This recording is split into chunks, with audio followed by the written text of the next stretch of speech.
So about this time last year, I ended up sitting down for about 2.5 hours and recording myself reading my old Twilight fanfiction from whenever I was like 12 years old. It was a horrible self-insert, badly written fanfiction, and I thought it would just be fun to look back on it. I posted part one, and then I very promptly ended up losing like half the footage for the rest of it. And not long after, I just kind of stopped recording videos, but now I'm back this year and I'm actually trying to be regular. And at the behest of my friends who were just so invested in this amazing story, I decided to use my free time productively by looking through all of my old files to see if I could find the non-corrupted and actually full version of my recordings, and I finally managed to find them. So this is part two of my old fanfiction. Here's just a recap if you haven't watched part one since it came out last year. Basically, Jackson, the main character, is new to town and he ends up meeting the Cullen family, but there's a cool and pretty vampire named Sophia there, and he ends up basically falling in love with her, and like not much else happens. It's basically just him in love with Sophia. But this is part two. This is where like things start happening, the plot just thickens. Part three I'm currently editing. It's a little bit longer, but it will be the last part. It is an unfinished fanfiction, so you might have to just use your creativity for the ending and just sort of theorize about how it was meant to end. But this part, you know, it's just crucial for the understanding of the ending. So I hope that you enjoy part two of my old Twilight fanfiction a year later. The speed limit was 40, and with the hail, it should be 20, maybe, but Emmett was raring. Oh, but Emmett was nearing 100. Seems very unsafe. On the open road, and the 20. No, what? Oh, okay, right. I just put a full stop in there, but it wasn't meant to be one. Emmett was nearing 100 on the open road, and the 20-minute drive to school. That's not a sentence, but like just pretend it is. Use your creativity. I was going to be sick and the others didn't even seem to care. If I was like this here, then how would it be outside in the car bay with the wind blowing against her and she was wearing a blue tank top and denim skirt and a measly white jacket? It took just over 5 minutes to get to school. I got out and nearly fell. It was something like 3 degrees Celsius outside, and the Cullens were dressed in shorts, skirts, and light tops. I was in heavy jeans, 2 pairs of socks, a top, a jumper, and a hat. And other people were dressed like me too. Isn't it summer? I literally said earlier, it's only 3 weeks till summer, which means in America it would be April or May. I don't know when they go on holiday, but like it would probably be like April or May. And I think even in a place where it's like cloudy, surely would still be like 10 or 11 degrees, like on the lower end of mild by that time of year. But like, okay. You okay? You don't look so great, Sophia asked as Bella steadied me. Emmett laughed, locked the door, and walked away with Rosalie. Edward looked concerned and checked my temperature. As if that's gonna help. He's fine, he said. I nodded in agreement, though I told myself, be a man.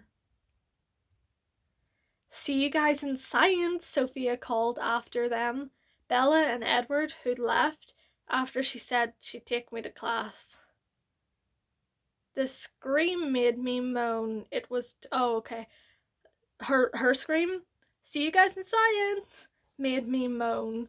It was too loud. I had a headache now as well as a continuous nauseous feeling. I also did not spell that correctly. It actually says continuous nauseous feeling. So I'm just trying to like translate a little bit. That's the last time I let Emmett drive you to school. Maybe we'll stick to a slower driver like Jake. The pain was sore, but I realised I wasn't getting pelted with hail and hadn't since Edward and Bella left. When did we get inside? I asked, confused. She looked panicked for half a second, then she looked worried and pulled her sleeve up to cover her hand and put it on my head. Don't you remember we walked here, silly? She laughed silently. Emmett's driving must have really traumatized you, remember? We came in here and then Edward checked your temperature. I flinched. Her sleeve popped back from her hand, and her hand was as cold as the day outside, colder in fact. Sophia noticed my reaction and pulled her sleeve over her hand again. I knew I should have worn something warmer. I'm freezing, she shuddered and rubbed her hands together. The bell rang. English, Brian and I, then double maths. Just me. I spent break with Brian because I couldn't find the Cullens. Then art, where I met Nessie and I paired up. The guys didn't believe it. Spanish? No one. Lunch, I met Nessie and Jake, but they all sat at their table and I didn't want to intrude, so I sat with Brian and his friend called Jake. At 4, the home bell rang.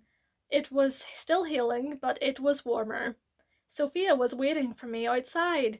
The bell just rang. Shouldn't you just be— oh wait, no, I keep forgetting to do his American accent. It'll come and go. Maybe he's not like always been American. The bell just rang. Shouldn't you be getting out of class? I asked. No, I can't even do it consistently, okay? It was gym. I nodded. Hey, why don't you do sports? I looked at her and she smiled and nodded. Personal reasons. That's all I got from her.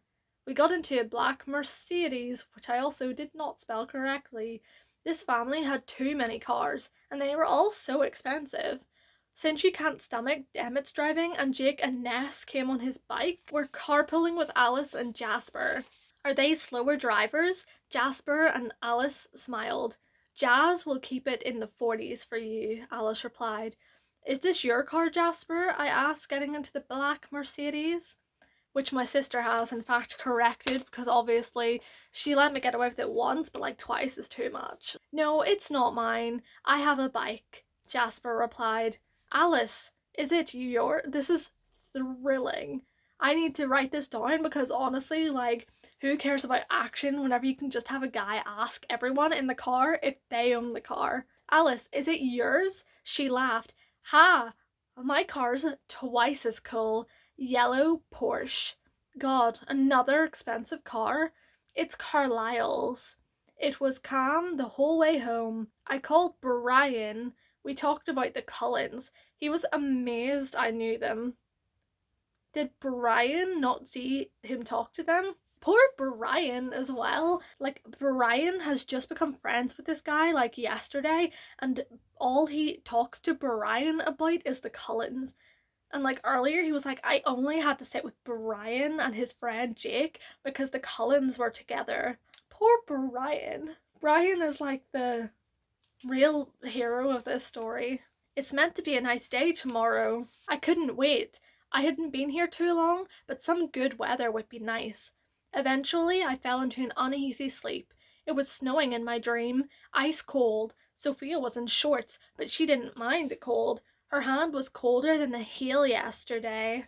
I woke up. My phone was ringing. The sun was shining through my window. I grabbed my phone.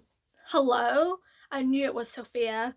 Hi, Jackson. Remember, we can't pick you up today. Sorry. She hung up. Yesterday, during the way home, Alice looked totally out of it. I looked at Sophia, and it was like they were whispering, but even if I listened real hard, I still couldn't hear her.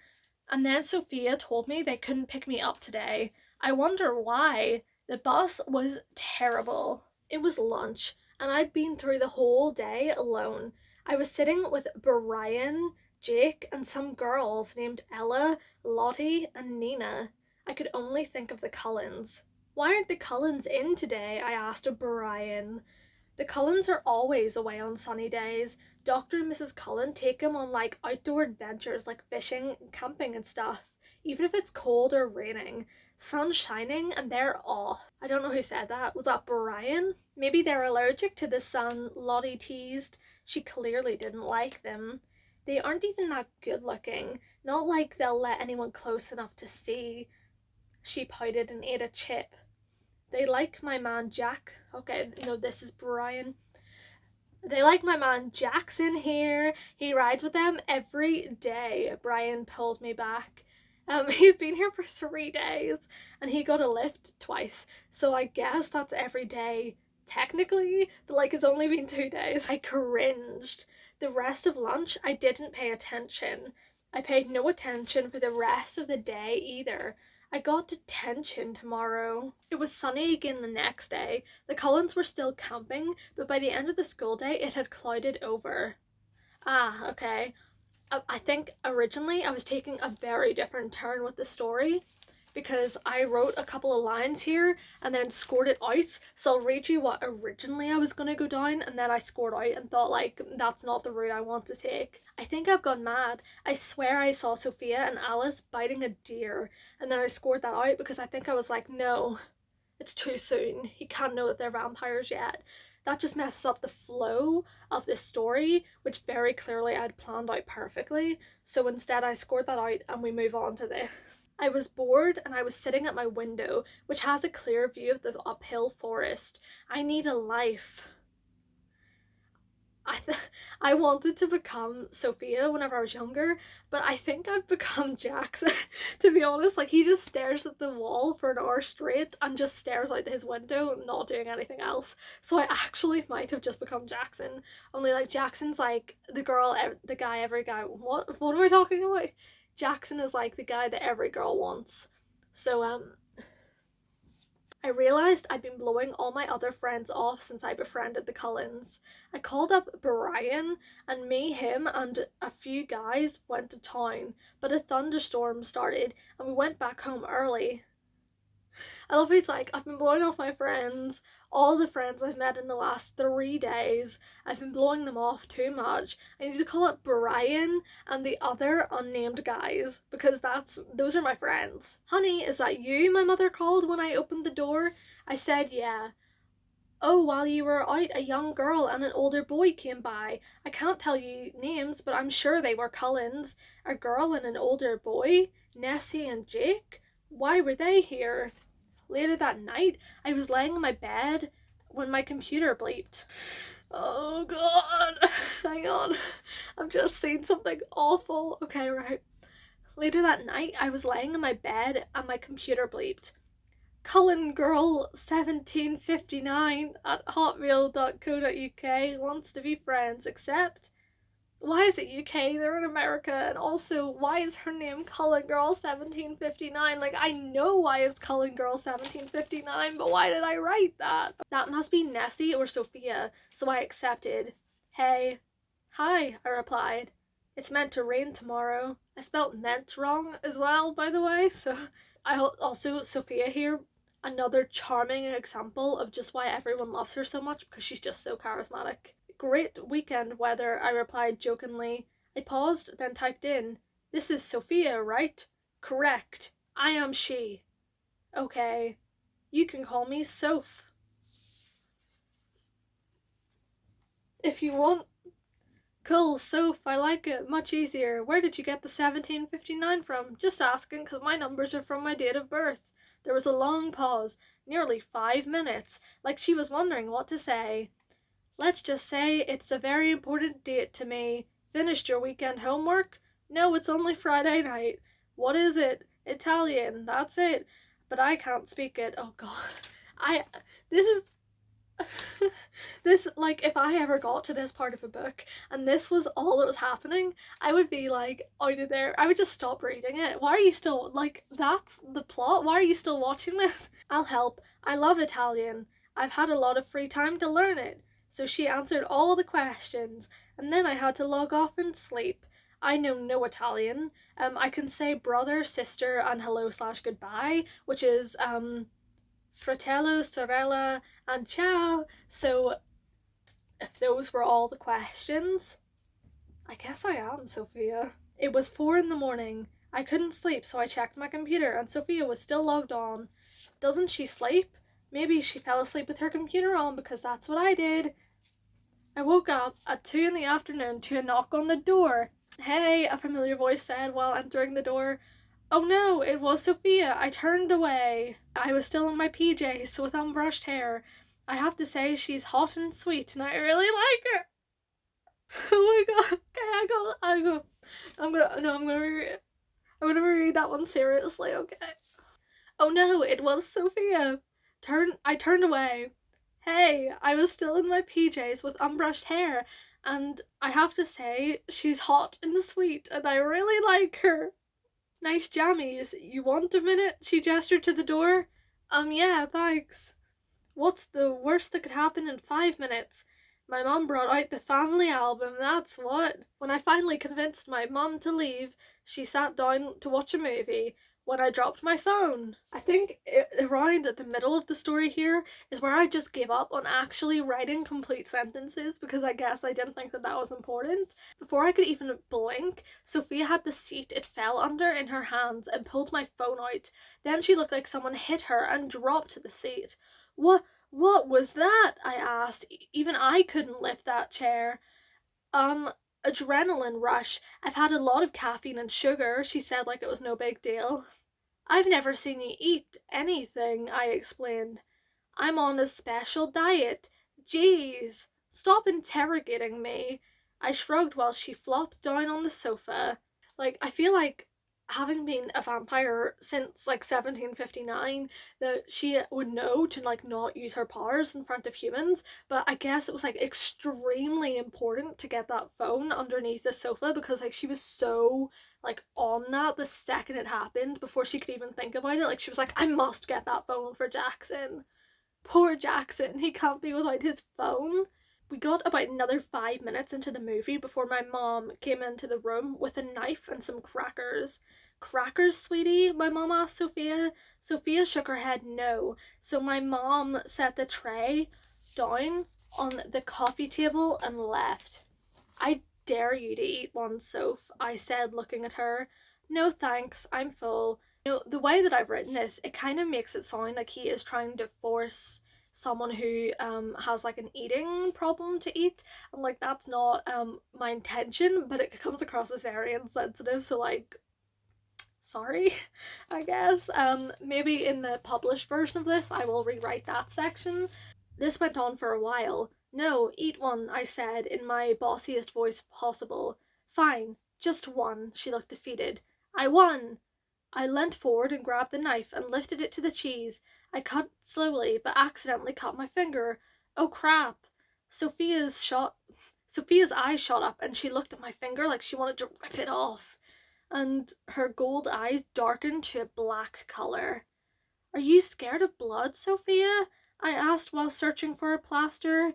Kind of. She lifted. Oh, okay. Kind of. She lifted her hand to her nose. When I found a plaster, I wiped away the blood and covered the cut. Why does he have plasters in his living room? I need to go. When I'm around, you're in danger. Am I, when I'm around, you're in danger, Jackson. Sophia stuttered. When I'm around, you're in danger, Jackson. As she walked to the door. Wait, she's not even that urgent. She's like, when I'm around, you're in danger. And then she just like walks to the door like casually. Wait, I said and reached out to grab her arm. It was freezing and hard. I let go. She left. I sat on my bed making a list of things that are different about Sophia. She's super smart, unnaturally pretty, fast, strong, doesn't do sports, suspicious about her past, has super hard skin, which is also too pale, and finally, she cannot be around blood. I think the Cullens are vampires. I mean, you cannot deny that Jackson actually managed to get it pretty quick. Like, it's been 4 days, and I don't know why Sophia was around at his house because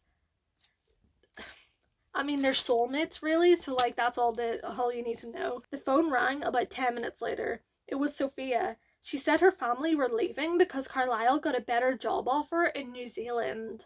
It was then I went into a zombie phase. I ate, watched TV, and did my homework, but I didn't really put effort into it. The next day was a Sunday. That's when I decided I wanted to go over to the Cullens' place.